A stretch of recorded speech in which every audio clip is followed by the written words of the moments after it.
Stephenson அப்படின்னு சொல்லி ஒரு சிறு பையன்.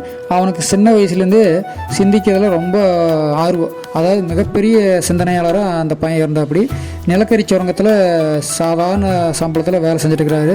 அவருக்கு ஒரு கனவு இருக்குது, ஒரு கண்டுபிடிப்பு பிடிக்கணும் அப்படின்னு சொல்லி போட்டு அப்புறம் அவர் நிலக்கரி சுரங்கத்தில் தோண்டிகிட்டு இருக்கிறப்ப சிந்தனைக்கு போயிடுவார்.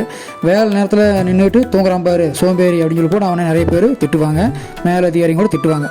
ஆனால் அது தூக்கமல்ல, ஒரு கண்டுபிடிப்புக்கான வழி அப்படிங்கிற சொல்லி போட்டு யாருமே அப்போ தெரில. அது ஒரு நீராவி இயந்திர காலம். அவர் காலத்தில் நீராவி இயந்திரங்கள் அப்போ தான் பிரபலமாயிட்டு இருக்குது. பெரிய தொழிற்சாலைக்கெல்லாம் நீராவி பக்கபலமாக இருந்தது. ஸ்டீபன்சனுக்கு நீராவி இயந்திரத்தில் வச்சு ஒரு ஐடியா தோணுது. அவருடைய கனவோட முதல் அலையே அதுதான்.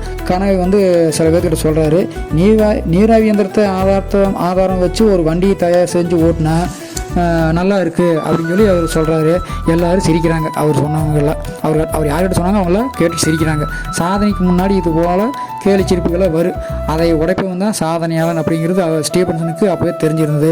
ஆனால் பைத்தியக்கார நீராவி இயந்திரங்கள் ரொம்ப கடினமானது, கனமானது.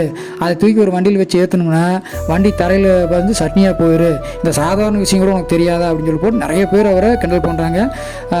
ஆனால் கிண்டல் பண்ணுவங்களாம் பின்னாடி தன்னுடைய பேச்சுக்களெல்லாம் ஞான சூன்யமாக போச்சு அப்படிங்கிறத பின்னாடி தெரிஞ்சுட்டாங்க.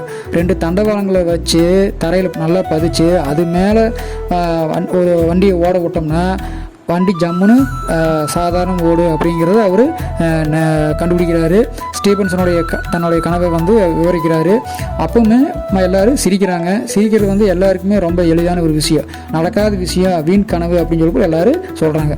நான் என்ன செய்யணுங்கிறது எனக்கு மட்டுமே தெரியும், அது எனக்கு மட்டுமே தெரிஞ்ச வேலை, என்னை பற்றி யார் என்ன பண்ணாலும் சொன்னாலும் பரவாயில்லன்னு சொல்லி போட்டு அவர் டால்ஸ்டாய் சொன்னபடியே அதையே அவரோட கண்டுபிடிப்பை பற்றி நினச்சி அடுத்த முயற்சி செய்கிறாரு. ஸ்டீபன்சன் கனவு காண்பது நிறுத்தவே இல்லை.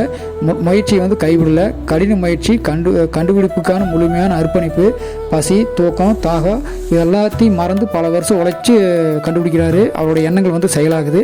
செயல் உருவமானதையும் ஸ்டீபன்சன் அயராத முயற்சி, நீராவி இயந்திர உதவியோடு அவர் தயாரித்த ஒரு புத்தம் புதிய ரயில் வண்டி தண்டவாளங்கள் மீது தன்னோட முதல் பயணத்தை தொடங்குது.